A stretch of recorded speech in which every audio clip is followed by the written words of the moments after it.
Всем привет, меня зовут Антон, занимаюсь каминами и барбекю в Санкт-Петербурге и Ленинградской области. В этом видео я хотел осветить 5 особенностей эксплуатации камина. Камина открытого либо закрытого. Вы должны понимать прекрасно, что камин это такая сложная с точки зрения инженерии вещь, но сделав эту работу однажды, ты практически забываешь про какие-то эксплуатационные моменты, которые связаны с этим прибором. Но все-таки не стоит забывать про 5 важных вещей, которые будут все равно с вами всегда.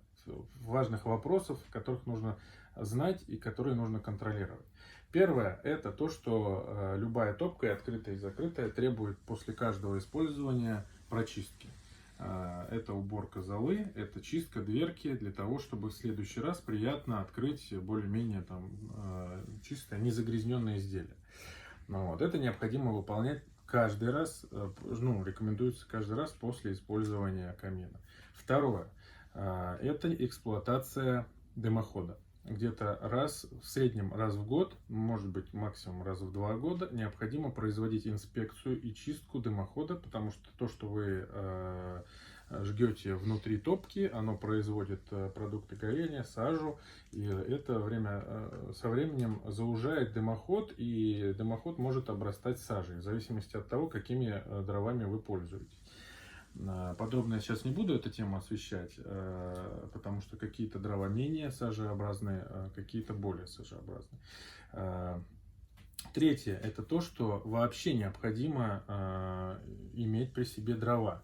Дрова сейчас штука не дешевая, дрова либо топливные брикеты. И куб дров сейчас, 3 куба дров навалом стоит 7000 рублей. Это нужно не забывать. Либо если их в сеточке привозить, они стоят по 150, по-моему, по 200, 250 даже. Возможно, уже сейчас сетка стоит. Я просто сеточные дрова не покупал уже давно. У меня большой склад своих собственных сухих дров. И четвертый момент, это то, что сухих дрова, которыми вы собираетесь топить, чтобы вы комфортно посидели с гостями, комфортно просто растопили для себя камин или даже банную печку, вам необходимо обязательно иметь просушенные дрова. Не взятые с улицы, из-под снега, из-под дождя или, возможно, даже из-под навеса, но все-таки влажные, а именно это необходимость хранения дров внутри помещения, в котором вы проживаете, то есть при комнатной температуре. Они высыхают в течение 2-3 недель и горят весело, бодро, и так сказать, производимое ими тепло радует вас и ваших близких. И все-таки пятый момент, это то, что вы, затопив камин открытый или закрытый, не имеете возможности, зачастую даже психологической возможности, резко встать и покинуть ваш дом, ваше помещение, куда-то уехать, вам позвонили. То есть для того, чтобы чувствовать себя спокойно, это как при включенном утюге, необходимо дождаться полного затухания камина, и уже поставив барьерную решетку, если это открытый камин, можно уже удалиться на сон, не закрывая заслонку, естественно, а с открытой заслонкой оставлять. Это, кстати, один шестой пункт. То, что заслонку приходится оставлять и на ночь, и теплый воздух, он зачастую вылетает через открытую топку. С каминами, с кассетами, камин с кассетой этому менее подвержен, и, соответственно, у него просто есть стекло, и даже при открытой вьюшке тепло не такой большой скоростью покидает ваше помещение.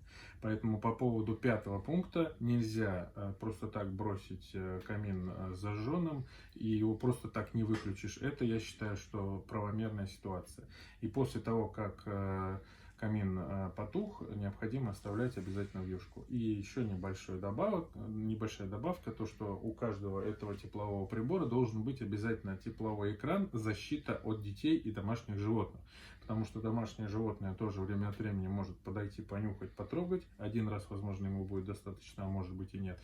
И для того, чтобы оградить детей, они не притронулись к достаточно горячему этому металлическому обрамлению, как у кассеты, так и у открытой топки. Оно достаточно горячее.